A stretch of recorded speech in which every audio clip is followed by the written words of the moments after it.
Hi, boys and girls. This is Ms. Kathy. I'm so happy you've joined me today for another story just for you. Juan's Gut Feeling, as told to Mary Sleeman Grones. I wasn't really listening when our pastor asked for volunteers to host an 8-week home Bible study. My grandma, Nanny, likes things like that, and I thought maybe she would invite some women to the house to study the Bible and talk about their favorite recipes and discuss their newest grandbabies. But I started listening when the pastor said, "I'm asking you to do something different. Picture at least 3 friends or coworkers who don't go to church and who may never have heard the gospel. If you are willing to open your home and provide refreshments and friendship, I'll supply the training. I've been praying about this for several months, and I believe we need to reach out to our community in a new way." While he was talking, I imagined Juan, Carlos, and Logan in Nanny's dining room surrounded by Bibles and cookbooks. I visualized them eating snacks on Nanny's best china. I covered my mouth but couldn't stop the strange noise that escaped, something like a snort and cough and hiccup all together. Maybe Nanny thought I'd sneezed because she whispered, "Bless you." Then she looked into my eyes. She knows me better than anyone else on earth. "You want to do this, Alan, don't you?" she whispered.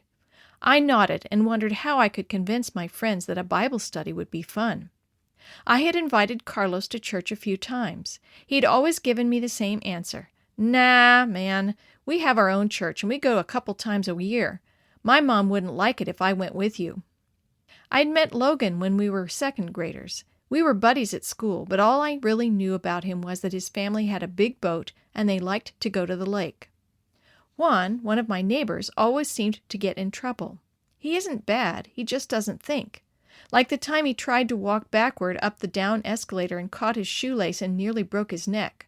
Or the time he tried to catch a fish with a plastic bag on the end of a stick and fell off the dock. I pictured Juan eating off of Nanny's best china and then balancing a stack of plates on his head. Nanny jabbed me with her elbow. "Why are you laughing?" In the end, Nanny signed us up as a home group. "I'll be responsible for the boys," she said, "but you will do the actual teaching." That first week after the Bible lesson, I took the boys on a trail ride. A snake spooked Juan's horse, and he landed in the only mud puddle in Texas. That really wasn't Juan's fault. By week 5, I was feeling pretty confident.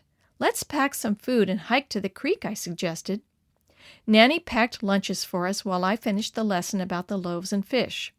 "That's a good story," Juan said. "I ain't never heard nothing like it." Maybe the lesson topic is why I thought about the creek that day. Sometimes it was full of some pretty big fish. Nanny gave us lunches and big bottles of water. "No thanks," Juan said. "I don't drink water. Do you have Coke?" "I have apple juice if you don't want water," Nanny said, "but that's all we have." "Nah," Juan said. "I just like Coke." "It's so hot," Nanny pointed out. "Please take something to drink." Carlos handed the bottle to Juan. "Quit being so disrespectful to Alan's grandmother and carry the water," he said. We raced across the back pasture and hiked through the woods and stopped to eat beside the creek. "Man, I'm thirsty," Juan said. "Where can I get a Coke?" I was thirsty too and was starting to wish that I had brought 2 of Nanny's water bottles. "Did you drink your water?" I asked Juan. "Nah," Juan said. "I don't like water. I put it down when your grandmother wasn't looking." We splashed around and cooled off before we headed home. "Wait," Juan said. "I'm dizzy. My head hurts." He looked a little pale. "Sit down," Logan ordered. "My mom's a nurse, and she says it's easy to get dehydrated in this weather." Juan stretched out on the ground and wouldn't move.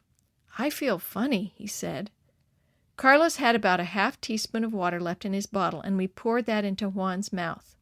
"Take it easy," Logan said. "We need to figure out how to get you home." "I hear a tractor," I said. "I'll run ahead and see if that neighbor can help." Juan rode back to Nanny's house on the tractor. Eventually, the Bible studies were finished, but everyone kept hanging out at Nanny's house. "You boys have so much fun outside," she said one day. "Would you like to take the tent and camp at the lake? I'll sleep in the van, and we can cook over a campfire." Everyone agreed, so we headed out on the 3-hour drive. Juan wiggled and poked us and propped his feet out the window. "Sit still and keep your seatbelt on," Nanny said. I think Ben left some of his toys under the seat. Maybe there's something that will entertain you. Ben is my 8-year-old cousin. I didn't think any of his things would keep Juan quiet. I was wrong. Look, these are cool, Juan said. He was sticking bright-colored magnets together and pulling them apart again. Let me make something, Logan said. We passed the box of magnets around and made designs and built race cars. Then we handed them to Juan and started discussing how to find the best campsite. I guess it was about an hour later when Juan moaned and clutched his stomach. "Oh, man, that hurts," he said. Nanny glanced in the rearview mirror and pulled over. "What is it?" she asked. "My stomach hurts," Juan answered. "Have you boys been snacking on anything back there?" Nanny asked. "No," I said. "We're saving the food for the campout." I reached over and picked up the empty box in Juan's lap. "Where are Ben's magnets?" Juan clutched his stomach and bent over.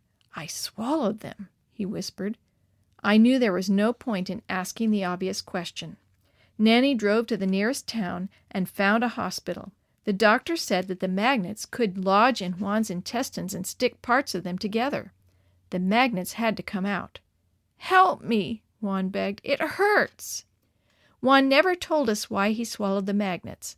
Maybe he was just curious or hungry.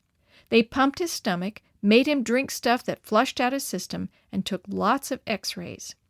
"Will I die?" Juan asked. "Tell me again about heaven and hell. Do you think I can be saved here, or do I have to wait until I go to church?"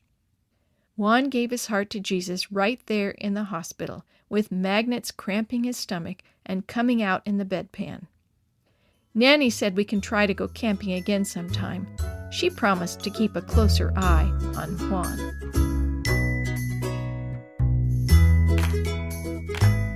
The story you have heard today is from Guide's Greatest Stories, written by various authors and compiled by Randy Fischel, and used with permission from the Pacific Press Publishing Association.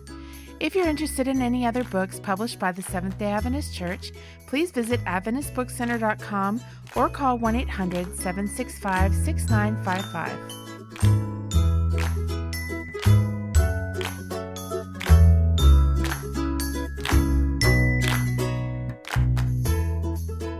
This podcast is a production of the Carolina Conference of the Seventh-day Adventist Church.